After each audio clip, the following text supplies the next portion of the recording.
Well, I think that we saw the future, the F1 future, in one particular realm, and it was just with marketing and sponsorships. I can't attest for any of our wish list items.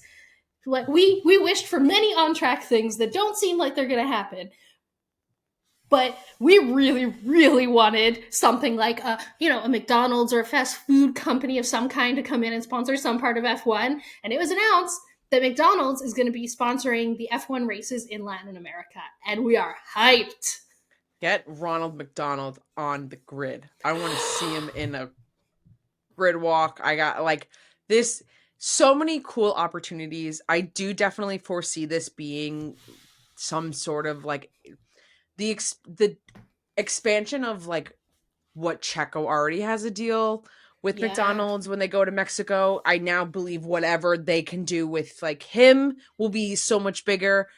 The brand activations. I mean, you're also going into a area like the demographic that is a diehard fan base. Like you're going to places that are some of the biggest Mexico, races on the F1 Brazil. calendar, and you'll get fans that show up, and it's like a really good like it is. What a cool move on McDonald's. I'm actually a little bit surprised. I guess it's probably where they've dabbled, that it was like Latin America where they already have been with F1, but I'm a little surprised that that's kind of like their first, I guess, like committed widespread involvement into F1. It's like could be like a good little soft launch of like, well, we know that we have a driver here that we can support in a way that would be well received and whatever reasons, and kind of then like see how this could maybe grow elsewhere. But Normally, these giant corporations have marketing arms for each region of the globe. So, to your point, I think it's very likely that the Latin America arm of McDonald's has been doing marketing with Checo and it's been working. And they thought a logical next step was to stick the golden arches all around a Formula One track. And it just, I'm excited because that seems like a change of something to look at. Like we've been looking at what just seems to be like the Mick Schumacher cruise line because, and like some, like, I think there's like three or four sponsors that we see across most racetracks, and they all have very subtle coloring, and McDonald's is anything but subtle. I didn't even think about the prospect of all the kind of activations they could do at those races. That would be so fun.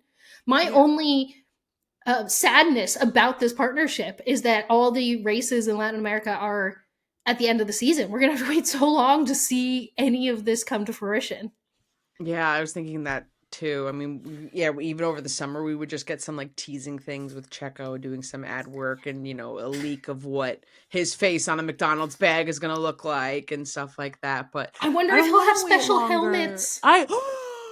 Oh my gosh, Checo is gonna. I hope it's just like a big French. I hope it's like the French fry container. I want all red and Please. then the French fries. It's red and yellow. You can still look. You can still put the ugly Red Bull logo on the helmet, and it can still work. I mean, some of Checo's best ugly Red Bull helmets have been when he's done the Marvel partnerships with the Marvel themed helmets. But yeah, no, I think like what they can do in partnership with F1, what they can do in partnership with Checo is really cool. But also, where this gets me particularly excited is that, like we've seen with energy drinks. So I don't think Monster or Celsius would particularly care so much about being in F1 if Red Bull didn't have the foothold in F1.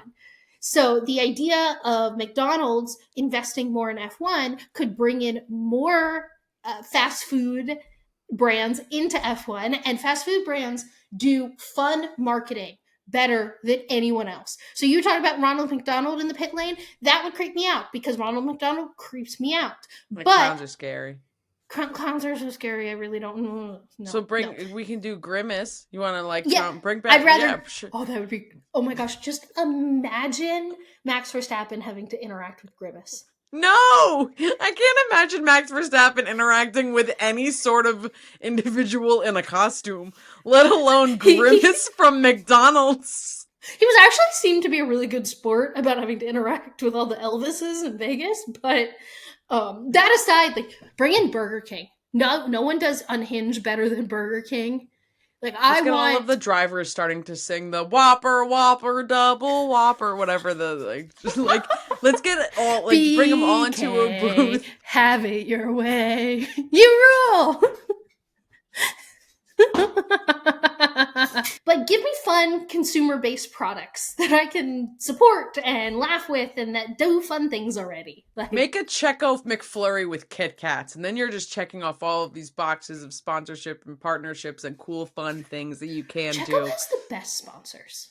He has, like, the coolest sponsors, and I mean, rightfully so, given the fan base and the impact that he has, and that's how you get, like, really sick sponsors. I mean, like, I think he has some of the best ones. I think Lewis has some of the best ones, but, like, you really can see, like, brands are attracted to that. But yeah, Checo has some, like, rock star golden sponsors in his back pocket, and that's why I, like, more reasons that I don't want him leaving the grid, because I think there's such, like, awesome potential there. So I would love to see more activations and things happen with that. Thank you for watching this highlight from an episode of Gridwalk. Subscribe for weekly Formula 1 content. Let us know your thoughts in the comments below. Like the video to make Nicole and Brianna extra happy. And click the link to listen to the full episode. We will be back to walk the Formula 1 grid every Thursday. See you then.